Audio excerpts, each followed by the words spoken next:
Hello everyone. Today we are going to talk about ARM Cortex M4 registers. This is the overall picture of ARM Cortex M4 registers. First of all, before starting with ARM Cortex M4 register, we'll just compare these registers with 8051. In 8051, we have very few registers starting from R0 to R7 and A and B.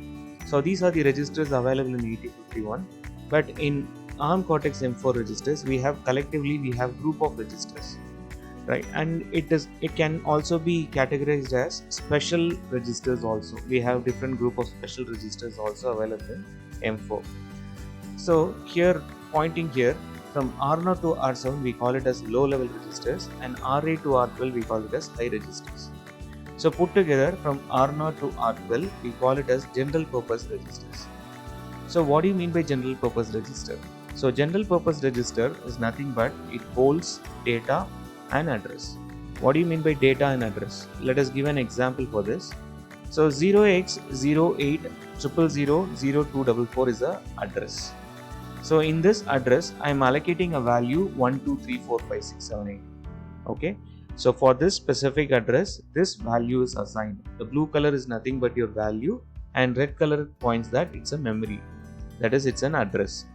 So when I say LDR R0 is equal to 0x800000244 memory, it means that this particular memory location is being pointed to R0 register. So now in the third line, when I move R0, R0 off, it means the content whatever you have in this particular memory address. What is the content you have? You have this content of 1234567. This will be copied to R1, right? So this is one of the example where a register can hold an address. And second example, that is move R0 to R0, hash 0x23, an immediate value, and R2 is given with D1, an immediate value, and we are adding these two numbers to store it in R1. So here you can see the registers are used to collect the data, to hold the data. So that's why we call R0 to R12 as general purpose registers, which can hold data as well as your address, right? And coming to the next register called R13, which is very important, we call it a stack pointer.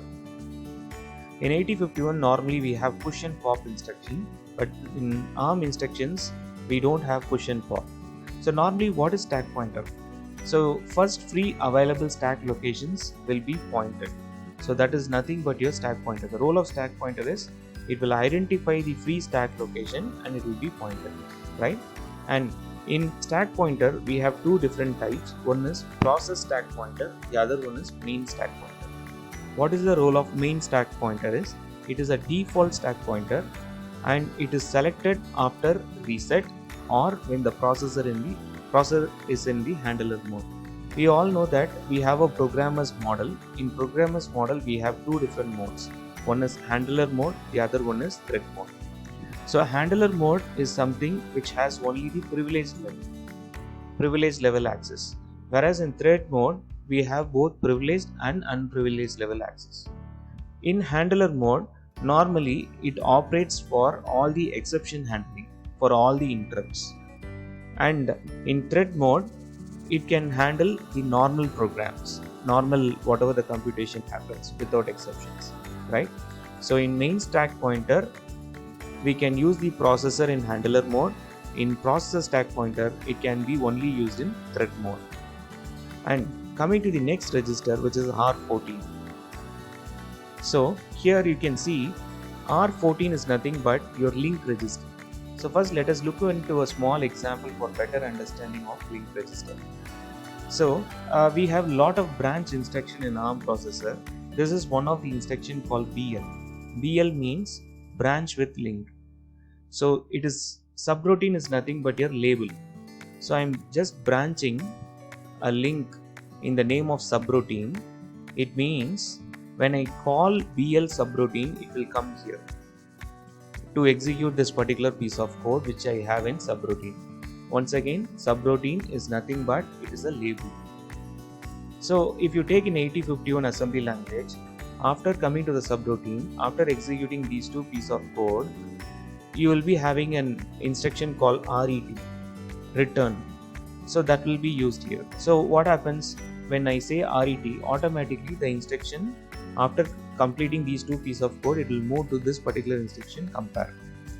But whereas here in ARM Cortex M4, we have it in the form of link register, saying that after connecting with this BL subroutine, when it is going to pass to this particular subroutine, it will just check for the memory address of this particular compare R1, #5. That particular address will be saved in your link register.